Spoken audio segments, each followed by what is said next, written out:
Lendas e tradições falam de um homem que viveu 500 anos antes de Jesus, alçou elevadíssimo grau de sabedoria e até fazia milagres. Hoje nós vamos falar sobre o que sabemos a respeito dessa mitológica figura, Siddhartha Gautama, o Buda. Eu sou a Sara Braga e este é o 10º episódio da série Minutos de Saber do programa Verdades e Mentiras.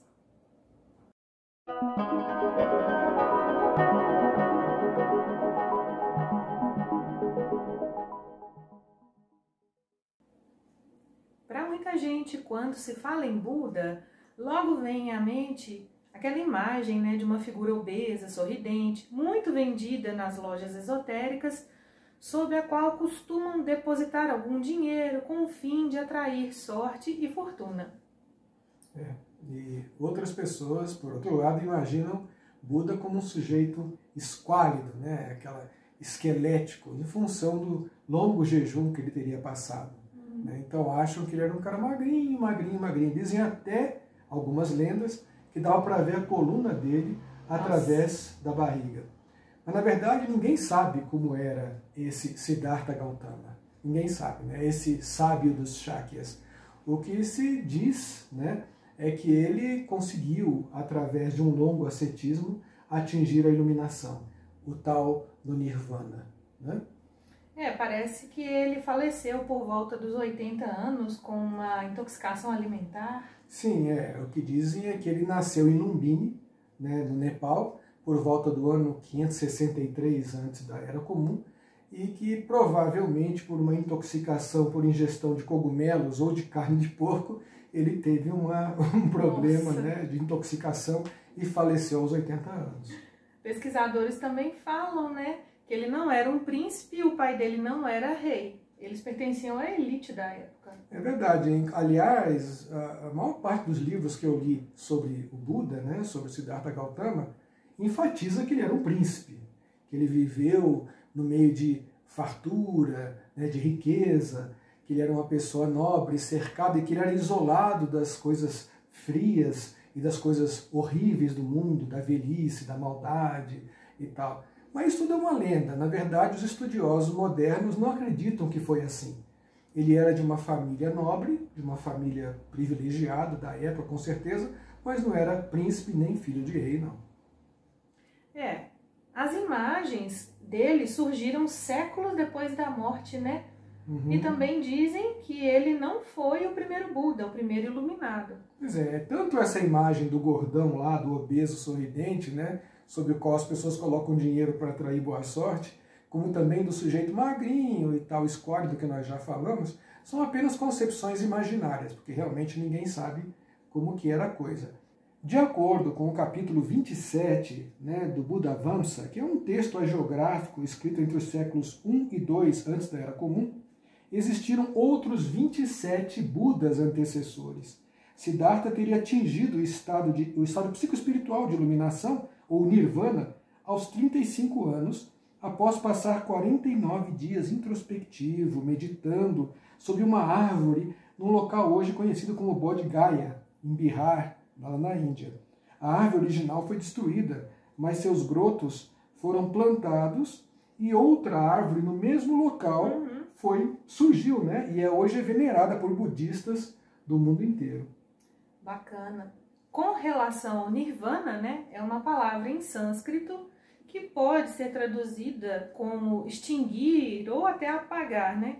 O Siddhartha, né, o Buda, ele descreveu o Nirvana como um estado de calma, de paz, pureza de pensamentos, né, e libertação. É um despertar para a verdadeira realidade. E naquele estado é rompido o processo de samsara, de renascimento, sofrimentos e mortes. Sim, o estado de Nirvana, né, que conforme os estudos budistas, né, é um estado em que a pessoa se liberta de todas aquelas prisões, todos aqueles conceitos que nos aprisionam ao sofrimento. Então, o Buda, segundo as tradições, acreditava que nós sofremos porque nós temos apego às coisas. E esse apego nos causa sofrimento quando nós perdemos essas coisas. Então, o Buda adotou o chamado caminho do meio, né? Que é um caminho que não tem apego, que tem paz, que analisa as coisas com sobriedade, com tranquilidade e procura ponderar os acontecimentos, né? E tudo que se passa na natureza de forma tranquila, procurando entender o que está acontecendo e entrosar-se com essa movimentação da natureza, inclusive com os aspectos mais destrutivos do meio social, de modo tranquilo, sempre analítico, sempre pacífico, sempre calmo, procurando adotar uma postura sempre ponderada sobre tudo o que acontece. Você teve em Sanart, na Índia, né? Sim, eu estive lá na Índia, e é um lugar assim muito interessante. Sarnath, dizem que é o local em que Buda fez o seu primeiro sermão após ter atingido a iluminação aos 35 anos de idade. Então dizem que ele ficou 49 dias, né, em meditação profunda. Eu estive lá e, sem dúvida nenhuma, fiquei encantado com aquelas ruínas, porque são ruínas de mosteiros que existiram ali, né? Mosteiros que foram, lógico, construídos muito tempo após a vida de Buda, mas que ele esteve ali pregando, ensinando o que seriam seus sucessores, né, nos ensinamentos budistas, e foi muito interessante poder estar naquele ambiente que é venerado e é visitado por budistas e turistas que se apaixonaram pela filosofia budista no mundo inteiro. Foi uma experiência muito gostosa e eu gostaria muito de voltar. Aí eu queria conhecer. Quem sabe, né? Você não vai ter essa oportunidade também. Foi uma experiência muito legal. Aquele Buda não deixou nada escrito, né? Mas logo depois da morte dele, alguns 500 discípulos aproximadamente se reuniram no que foi o primeiro grande conselho, né, dos seguidores de Buda, e aí começaram um processo de memorização dos ensinamentos que Buda teria transmitido, né? E foi só no primeiro século, antes da Era Comum, que surgiram os primeiros textos registrando aqueles conhecimentos que esses discípulos tinham transmitido oralmente de geração em geração. Porém, esses textos desapareceram, né? Então, acreditava-se, né, que estavam eternamente perdidos. Mas, felizmente, aconteceram surpresas ao longo da pesquisa histórica. Ainda bem. Bom, até poucos anos atrás, se acreditava que o que restou de todas aquelas lembranças e ensinamentos só havia sido compilado a partir do ano 800 da Era Comum, né, dando forma ao Cânone Pali, que é o corpo de escrituras centrais da chamada Escola Theravada do Budismo. O cânone, também conhecido como Tripitaka ou Três Cestas, contém uma coleção de escrituras ou sutas com ensinamentos atribuídos ao Buda histórico e normas de conduta monástica, né? Sim, aí foi uma surpresa para os pesquisadores, né? Uma coisa que aconteceu recentemente, quer dizer, em anos recentes. Em 1994, em cavernas entre o Afeganistão e o Paquistão, foram descobertos cerca de 200 textos do antigo reino de Gandhara, que foram escritos em cascas de bétula, que continham informações que remontam ao segundo grande conselho budista, que ocorreu um século após a morte de Buda. E interessante é que muitos estudiosos das religiões sugerem até que o profeta judeu Jesus de Nazaré e seus discípulos podem ter sido influenciados pela filosofia budista, que foi registrada nesses textos, né? E existe uma literatura, aliás, voltada para essa questão, com as obras O Buda Jesus, de 1995, e A Videira e o Lótus, de 2014. Bacana. Mas e o Buda? Porque muitas pessoas consideram Jesus um deus e consideram Buda um deus. Como é que é isso? Na verdade, o budismo é não deísta. Né? Ele é uma escola, uma filosofia, uma corrente de desenvolvimento psicoespiritual, mas que não defende a existência de um deus ou de deuses, né? Ao contrário do hinduísmo, né? Que era uma realidade muito comum no tempo em que surgiu o budismo. Então, o budismo fez uma certa afronta ao hinduísmo, que tem milhares de deuses, né? Buda, portanto, não é considerado um deus e Buda não defendia a existência de um deus ou de um panteão de deuses, como acontece no hinduísmo. Existem cerca de 500 milhões de budistas no mundo, né? China, Tibete, Japão, Tailândia e parece que cerca de 245 mil no Brasil. Sim, o budismo cresceu muito no Brasil durante uma época, mas depois teve um arrefecimento e acreditam que é por causa do falecimento dos orientais que viveram no Brasil, que se diziam budistas, né? E talvez porque as novas gerações, os filhos e os netos, não foram seguindo a tradição dos avós, né, que migraram para o Brasil. Então, provavelmente, essa diminuição de seguidores do budismo do Brasil tem a ver com isso, né, com a morte daqueles que trouxeram essa escola para cá. Os estudiosos de religiões comparadas dizem que o budismo se disseminou pelo mundo, porém diversificou-se em seitas, subseitas, cultos que se dizem budistas, né? Alguns são até conflitantes, como acontece com o cristianismo, né? Tem muitas igrejas cristãs que não pensam da mesma forma, que não têm uma doutrina, né, harmônica, universalmente harmônica. Isso também acontece com o budismo. Agora, o que a gente vê é que, no universo acadêmico, o budismo é normalmente classificado e estudado em suas 3 modalidades essenciais, que é o Theravada, que são os ensinamentos dos antigos, né, que veio lá de Buda, né, dizem que veio daqueles concílios originais dos antigos, que eram dos seguidores originais de Buda. Depois nós temos o Mahayana, que é o chamado Grande Caminho, que surgiu por volta do século I antes da Era Comum, e depois o Vajrayana, que é o Caminho do Diamante, que surgiu por volta do século VI, mas que no século XI foi fortemente divulgado e fortalecido no Tibete, que é o chamado budismo tibetano, né? São aqueles monges do Tibete que hoje nós todos admiramos, especialmente na figura do grande Dalai Lama, um extraordinário pensador. É lindo isso. Bom, a lenda diz que o Buda ficou 49 dias debaixo de uma árvore, né, para alcançar a iluminação. Sabe-se o local, o que aconteceu com essa árvore? Essa árvore, segundo as tradições, fica em Bihar, na Índia. E hoje, turistas e budistas vão até esse local. Lá existe de fato uma árvore, né? Uma árvore enorme, linda, frondosa. Só que não é a árvore original. Né? Dizem que a árvore original, sobre a qual Buda atingiu a iluminação depois de ficar 49 dias lá meditando, né? E onde ele teria atingido o Nirvana, essa iluminação, ela foi destruída pela esposa do rei Ashoka. Nossa. Aí a filha do rei parece que pegou mudas e preservou essas mudas. Então, essas mudas foram levadas para o Paquistão.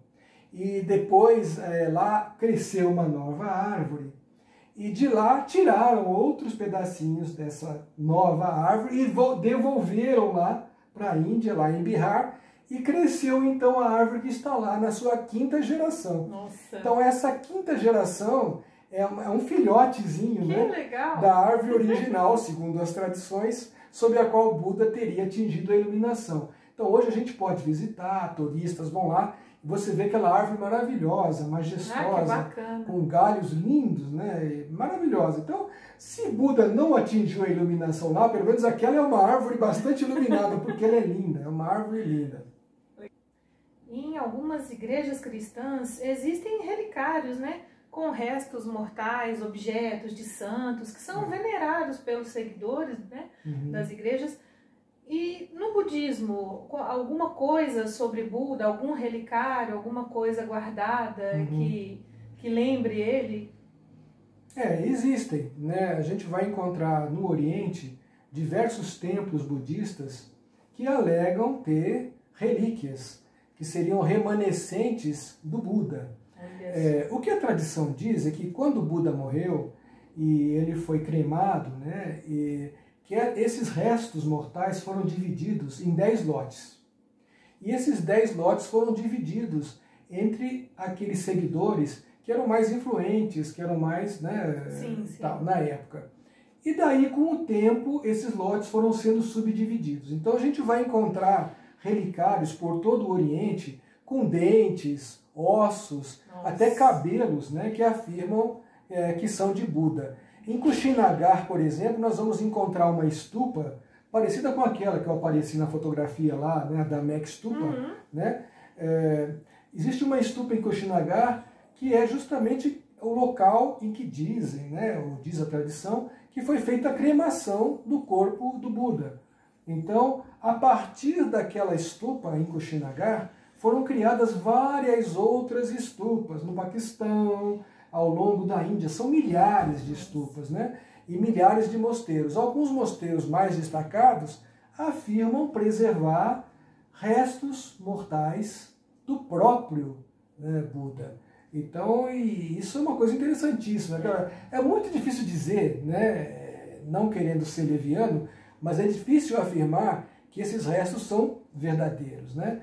O que se sabe é que, arqueologicamente, alguns desses remanescentes foram encontrados em sítios arqueológicos que são, de fato, anteriores à Era Comum, ou seja, anteriores ao que chamamos de Era Cristã.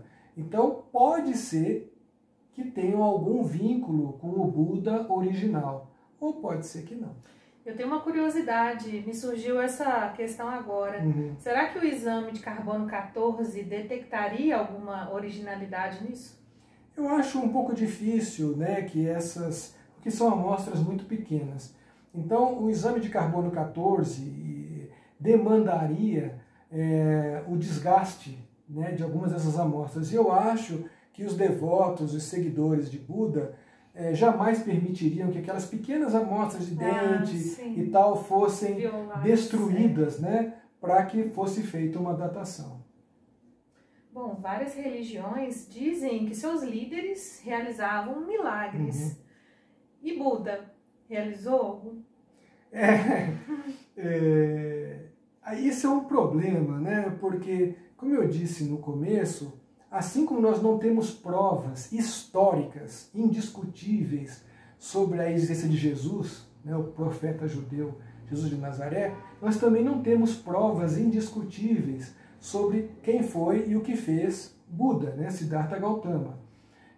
Mas acontece o seguinte, dizem as tradições, dizem as lendas, né, que Buda fazia prodígios extraordinários.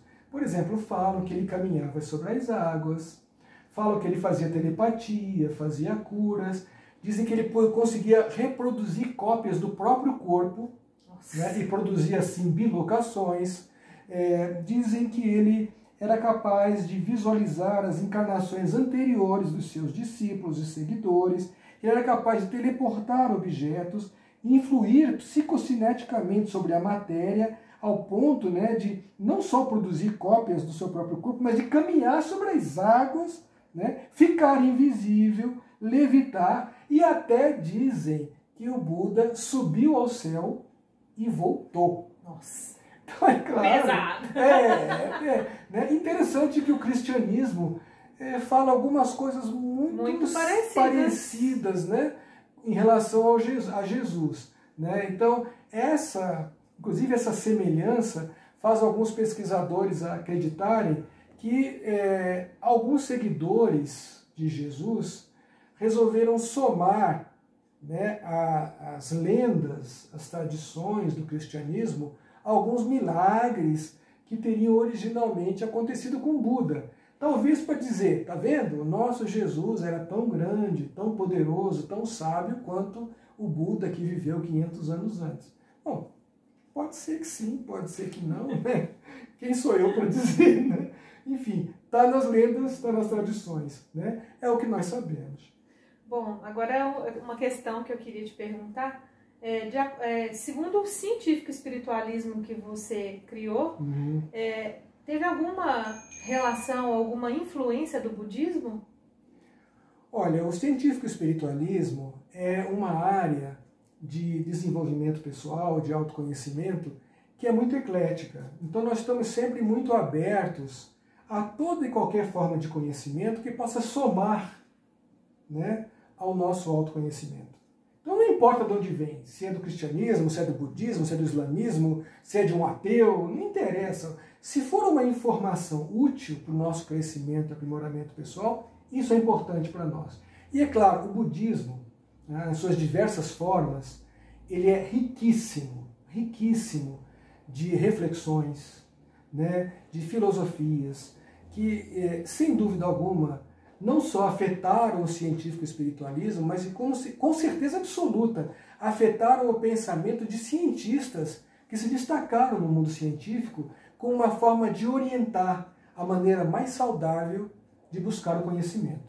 Para nós, cientistas espiritualistas, tudo aquilo que possa somar ao nosso autoconhecimento é válido, não importa a proveniência, né?